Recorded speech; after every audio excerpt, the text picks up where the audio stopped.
Bonjour, je m'appelle Sylvie, je suis ostéopathe et enseignante de pratique d'harmonisation du corps, de l'âme et de l'esprit. J'ai découvert Grabovoi il y a quelques années et si j'ai adhéré à l'enseignement, j'ai trouvé la notion de série numérique très rébarbative, surtout au vu du nombre de séries qui existaient. Aussi, quand j'ai eu connaissance du concept de pilotage sonore, cela m'a d'emblée séduite, correspondant tout à fait à ma conception vibratoire du monde. J'ai commencé par la vision, la colonne vertébrale et les viscères. La vision, parce que effectivement ma vision s'abaisse. La colonne vertébrale, parce que j'avais des douleurs assez invalidantes par moment. Et les viscères, parce que je connaissais malheureusement des maux de ventre. Dès la première écoute, j'ai ressenti la circulation de l'énergie dans le corps, qui venait travailler sur les zones de blocage que je connaissais. Très rapidement, les pilotages se sont invités également dans les rêves et j'ai pris conscience que je les entendais aussi la nuit et qu'ils continuaient leur travail dans les corps subtils. Dans ma vision du fonctionnement de notre être, tout est inscrit d'abord dans l'énergie avant de se traduire dans le corps physique. S'il y a une libération dans les rêves, alors elle finira par se traduire dans le corps physique. Assez rapidement, les douleurs dorsales qui étaient invalidantes ainsi que les maux de ventre ont disparu et ma digestion s'est améliorée.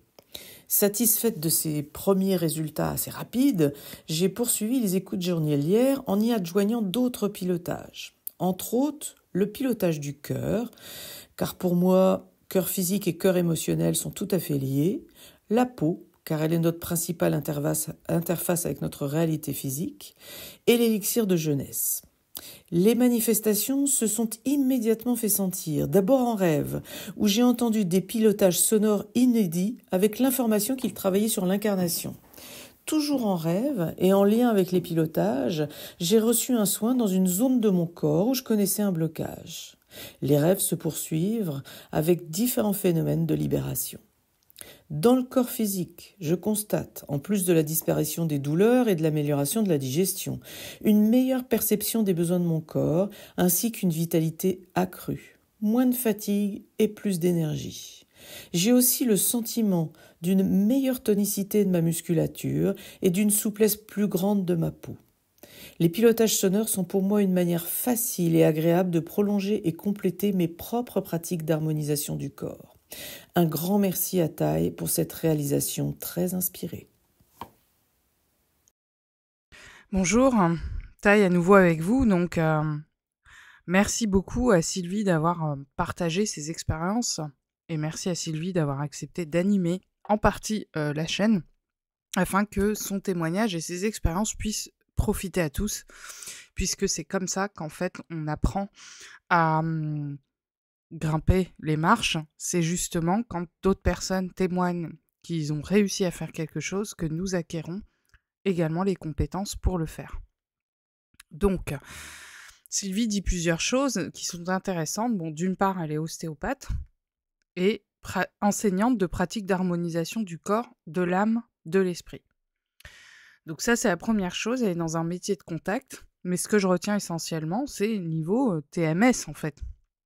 C'est que quand on est ostéopathe, on doit beaucoup toucher des corps, manipuler, porter, etc. Et ça peut expliquer donc effectivement les douleurs assez invalidantes qu'elle décrit, qui se sont résorbées à la suite des pilotages sonores et qui se sont résorbées relativement rapidement, c'est-à-dire que les effets ont commencé en quelques jours et après, au bout d'une semaine, il me semble, de mémoire, c'était déjà pratiquement terminé. Voilà. Alors, moi, j'ai beaucoup de problèmes de dos, je suis pas aussi rapide, mais effectivement, il y a des améliorations au fil des mois qui se produisent, voilà, tout simplement. Donc, tout en rappelant toutefois que ces pilotages sonores ne constituent pas un traitement médical et n'excluent d'aucune manière, mais vraiment aucune, le droit de consulter un médecin reconnu par l'ordre des médecins. Ces techniques d'enseignement peuvent être utilisées à titre personnel, en complément d'un traitement prescrit par un médecin, bien évidemment. Voilà.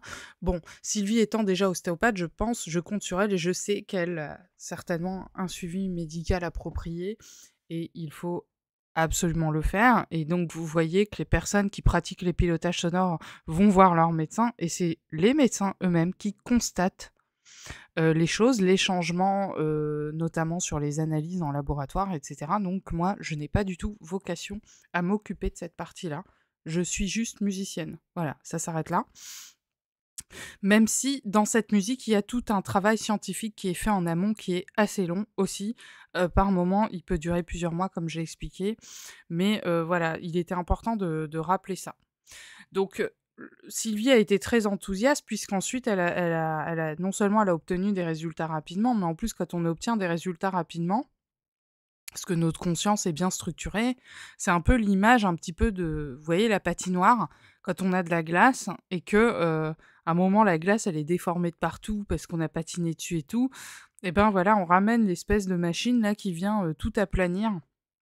Bah, c'est un petit peu cette image-là que j'ai, c'est que voilà, on a des niveaux de structuration de conscience, dans l'évolution qui vont varier et c'est ce qui va faire qu'on va ressentir plus ou moins fort les choses. Et comme Sylvie est très sensitive, naturellement, bah, voilà, elle voit déjà arriver en clairvoyance dans les rêves, puisque les rêves, c'est aussi, bah, des états de conscience, modifiés qui font qu'on perçoit le niveau fondamental de la réalité.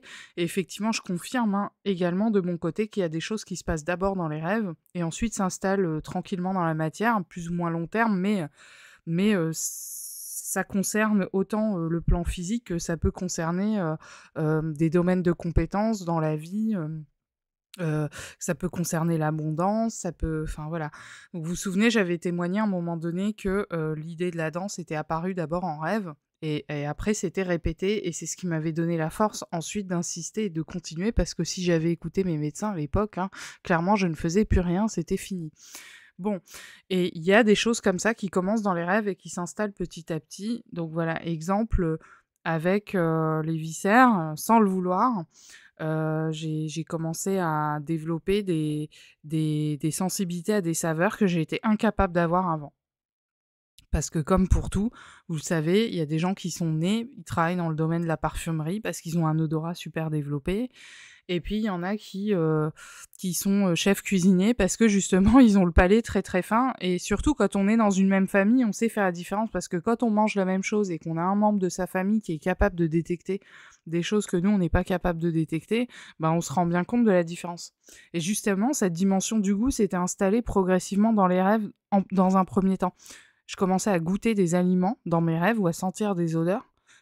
Chose que j'étais incapable de faire avant, même si je suis capable de faire bien plus que ça. Mais pourtant, des choses aussi basiques que de sentir et goûter, eh ben, c'est quelque chose qui a commencé à arriver il y a quelque temps et qui maintenant dans la matière s'installe, ce qui fait que même si je goûte un aliment, je perçois tout de suite des goûts chimiques, des choses qui vont faire que je vais rejeter l'aliment, je vais sentir encore plus fort qu'avant que cet aliment il est malsain. Enfin, c'est un exemple parmi d'autres. Donc, Sylvie nous parle d'énergie qui circule dans le corps. Oui, parce qu'en fait, on a un champ informationnel. Donc, le champ informationnel, c'est la pensée. D'accord ? On crée avec notre pensée. Donc là, finalement, là, je transmets à travers les sons le champ informationnel que Grigory Grabovoi nous donne dans ses ouvrages. Et les compositions se font de manière logique en assemblant, en construisant des logiques de pilotage déjà dans un premier temps sur papier, avec une revue scientifique au préalable. Et ensuite, une fois que toute cette phase en amont est terminée, il y a la phase plus créative, plus musicale qui se met en place pour faire en sorte que ça soit un peu plus agréable à écouter. Et les pilotages sonores se construisent bien sûr pendant que je compose, je me concentre également. C'est-à-dire qu'il y a vraiment tout mon être qui est mis dedans. Bon, donc concernant donc les douleurs, elles disparaissent dans le dos, elles disparaissent dans le ventre, avec une sensibilité nociceptive un peu qui se développe plus. Ça veut dire que finalement, voilà, on décrit aussi notamment d'autres phénomènes, hein, du genre un changement au niveau de l'appétit et un changement au niveau des perceptions plus ou moins nocives de certains aliments, etc. Voilà. Donc c'est quand même assez intéressant. Pour l'élixir de jeunesse, Sylvie parle de manifestations qui se sont immédiatement fait sentir, et c'est ça qui est intéressant, parce que c'est là où on a une preuve de travail. Quand on a des sensations physiques, il faut vraiment être à l'écoute de tout ça, parce qu'en fait, c'est déjà le début de la manifestation des événements, en fait, hein, Et donc, quand on est sensitif, ben, on se rend vite compte qu'il y a quelque chose qui se passe et qu'il va pas tarder à se passer quelque chose. Bon, là, on a eu une disparition de douleur assez invalidante, très concrète, en plus dans une pratique, un métier, en contact avec le public, en plus où clairement il faut manutentionner. Enfin, enfin, moi, pour avoir eu des problèmes de dos, avoir été opéré du dos, etc., je sais vraiment ce que ça représente, hein, d'avoir des problèmes de dos. Donc, c'est c'est plutôt intéressant comme résultat en peu de temps. Voilà. Et puis, des phénomènes de libération dans le corps physique, bien sûr. Des disparitions de douleur, voilà. Amélioration des besoins de son corps, une vitalité accrue, parce que oui, la douleur, mine de rien, ça use. Voilà. Donc là, la vitalité remonte, mais c'est aussi lié à l'élixir de jeunesse, parce que forcément, quand on rajeunit, on a de plus en plus d'énergie et de moins en moins de fatigue. Sylvie oubliait de dire qu'elle utilisait aussi le système musculaire, qui lui donne pour résultat d'avoir une meilleure tonicité de sa musculature, chose importante notamment dans sa profession, mais pas que, et plus grande souplesse de la peau, mais aussi meilleure sensibilité tactile, effectivement. Donc, ce qu'elle a dit au départ, c'est qu'elle a découvert les enseignements de Grigory Grabovoi, donc elle a déjà adhéré à son enseignement, ça veut dire que, voilà, elle croit en l'efficacité. Le seul fait est que y a des personnes parfois qui connaissent, des personnes qui ne connaissent pas du tout. Et réciter des séries numériques, moi, perso, je continue de le faire. Parce que je pourrais pas composer des milliers de musiques encore. Enfin, ça arrivera peut-être à un moment donné, mais il existe des milliers et des milliers de séquences numériques. Donc, vous doutez qu'il existe des possibilités de musique par million. Voilà. L'idée, c'est de travailler sur des thèmes sur lesquels on a besoin le plus à l'heure actuelle d'avancer. Mais que le corps physique a des fonctions spirituelles. Par exemple, tout le monde prend beaucoup de personnes prennent le pilotage de la vision, par exemple, et obtiennent des améliorations, mais avec des tests chez l'ophtalmologue à l'appui. C'est-à-dire que l'ophtalmologue constate réellement des améliorations au niveau de la vision. Bon, mais ça veut dire que il faut encore plus de temps pour améliorer tout simplement la vue, mais il y a déjà des résultats combinés avec parfois d'autres méthodes de soins, mais et encadré en plus par un professionnel, mais l'essentiel, c'est que il se passe quand même des choses et que les personnes en tirent rapidement des bénéfices. Peut-être pas toujours au point d'enlever ses lunettes, mais voilà. Après, on a une autre fonction de l'organe de la vision. C'est les fameux systèmes optiques. J'avais fait une vidéo à ce sujet, parce que les systèmes optiques nous permettent de créer la réalité. Donc, lorsque nous régénérons notre système visuel et le normalisons, nous aurons des fonctions spirituelles supplémentaires. D'accord? Donc, ça ne se cantonne pas au fait simplement d'être moins fatigué le soir quand on a passé toute une journée devant un écran ou d'avoir une meilleure vue. C'est aussi spirituel, puisque avec notre regard, voilà, je vous invite à aller dans les sources qui parlent du mauvais œil et toutes ces choses-là. Finalement, c'est ça, c'est les systèmes optiques qui étaient déjà décrits dans des religions antérieures. Là, Grigory Grabovoi nous donne une explication scientifique de ce qu'est le phénomène des systèmes optiques et de création de la réalité. Parce qu'on pose notre regard sur une chose, on a une pensée. La pensée, c'est un champ informationnel. Ce champ informationnel, ensuite, va petit à petit se matérialiser en passant par différentes étapes, lumière, énergie, matière et résultat, voilà. Donc, avec votre regard, vous pouvez régénérer n'importe quel végétal, animal, être humain, tout ce que vous voulez. Je me souviens qu'un rabbin, alors je sais plus lequel, avait raconté à un autre, ils étaient devant un cimetière et il disait comme ça... tu vois, tous ces gens-là, ils sont morts à cause du mauvais œil. Et ça paraît exagéré comme ça, mais tout compte fait, c'est réel, parce que le Coran décrit aussi ce phénomène, et donc d'où l'importance de régénérer son système visuel. Voilà, notamment, enfin voilà, bon, ça c'est mon interprétation à moi, ça veut pas dire que c'est ce que Grigory Grabovoi dirait, d'accord, hein, je souhaite quand même à chaque fois séparer les deux choses. Donc, qu'est-ce qu'on peut dire de plus ? Il se passe plein de trucs. c'est sûr qu'il se passe plein de trucs, donc des résultats, on peut, enfin, il y en a quelques-uns quand même déjà. Après, en fonction des sensibilités des personnes, ça peut, les ressentis peuvent être très légers. Les matérialisations, des fois, se font au bout de 2-3 mois. Bon, des fois, c'est plus ou moins long, ça dépend des sujets, voilà.